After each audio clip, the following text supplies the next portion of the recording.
Търнене е малко населено място по поречието на река Вит, на 10 км от град Плевен. Обединено училище Свети Кирил и Методий, село Търнене, е основано през далечната 1919 година. Днес училището е едно от големите училища в Плевенска община.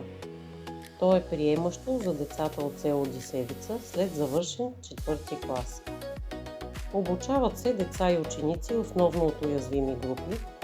Именно за това вярваме, че училището трябва да бъде не просто място за знания, а пространство за развитие, вдъхновение и подкрепа. През последните години броят на учениците се увеличава. От 2018 година училището е обединено, а от учебната 2020-2021 година е и иновативно. Място, в което се срещат различни съдби, култури и възможности. За да направим ученето по-достъпно, интересно и смислено за всички ученици, в училището се прилагат 3 основни иновации, съобразени с възрастта и потребностите на учениците, защото вярваме, че иновативното училище не е просто модерно, то е училище, което дава шанс на всяко дете.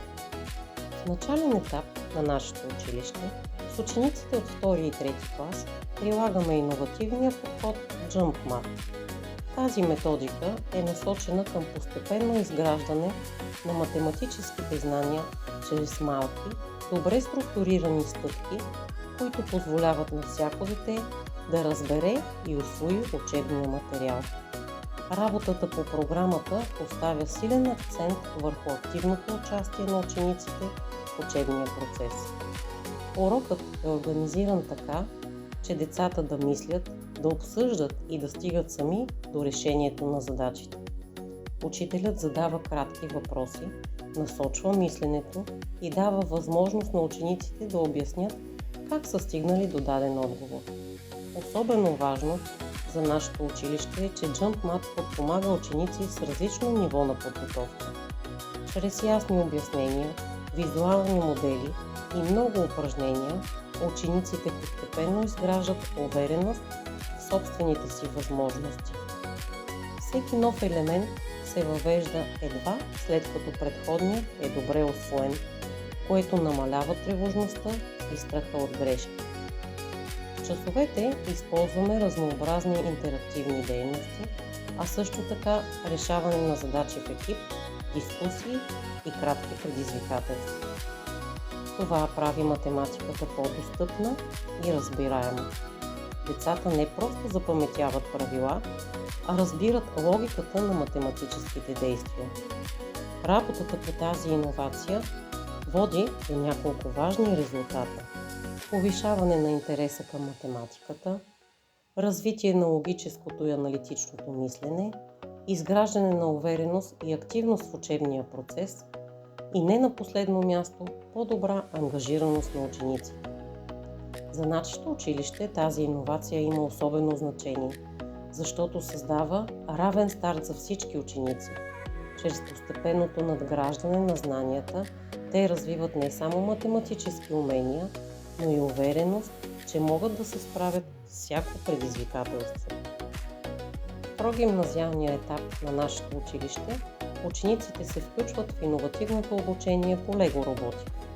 Тази практика съчетава наука, технологии, инженерство и математика и превръща учебния процес в активно изследване и творчество. Работата с конструкторите дава възможност на учениците да учат чрез практика. Те конструират различни модели, сглобяват механизми и програмират роботите да извършват определени действия. Чрез тези дейности развиват умения за логическо мислене, решаване на проблеми и работа в екип. Обучението по лего роботика е организирано в няколко основни етапа. В началото учениците се запознават с отделните елементи на конструктора – сензори, мотори и различни блокове. След това те започват да създават първите си модели, като следват инструкции и постепенно усвояват основните принципи на конструиране. След като придобият базови умения, преминават към по-сложни задачи и проекти, проектирайки роботи, които трябва да изпълняват конкретна задача. Например, да се движат по определен маршрут, да избягват препятствия или да пренасят предмети. В този процес учениците анализират проблема, планират решението, тестват различни варианти и подобряват своя модел. Особено ценен елемент на тази иновация е работата в екип. Разпределят се по роли, конструктори, програмисти, наблюдатели и заедно търсят решения. Това развива комуникационните умения, взаимопомощта и чувството за отговорност към общата задача. Лего роботиката има силен мотивиращ ефект върху учениците. Чрез нея те виждат как знанията от различни учебни предмети могат да се приложат в практика. Така се създава естествена връзка между математиката, информатиката, технологиите и ежедневния живот. За нашите ученици тази иновация е много важна. Тя им дава възможност да откриват и развиват своите способности, независимо от техния социален или образователен старт. Работата с роботика насърчава любопитството, креативността и увереността, че чрез знания и упоритост могат да създадат решения за реални проблеми. В резултат на тази иновация учениците не само усвояват нови технологии, но и изграждат критично мислене, инициативност и увереност. В гимназиалния етап на нашето училище се реализира иновацията медийна грамотност, която има за цел да подготви учениците за активното им участие в съвременното информационно общество. В днешния свят младите хора ежедневно се сблъскват с огромно количество информация от различни източници – социални мрежи, интернет сайтове, телевизия и други медии. Затова е изключително важно те да развият умения да анализират, оценяват и използват информацията критично и отговорно. В часовете по медийна грамотност учениците се запознават с основните принципи на създаване и разпространение на медийно съдържание. Те се учат да разпознават достоверна информация, да различават факт от мнение, да откриват подвеждащи или манипулативни послания, както и да анализират ролята на медиите в обществото. Обучението е силно практическо и насочено към активното участие на учениците. Те работят по различни задачи и проекти, създават кратки текстове, интервюта, репортажи, фотографии и други журналистически материали. В процеса на работа учениците развиват умения за проучване на информация, формулиране на въпроси, конструиране на текст и представяне на позиция по актуални теми. Особено важна част от тази иновация е създаването на училищния вестник Междучасие.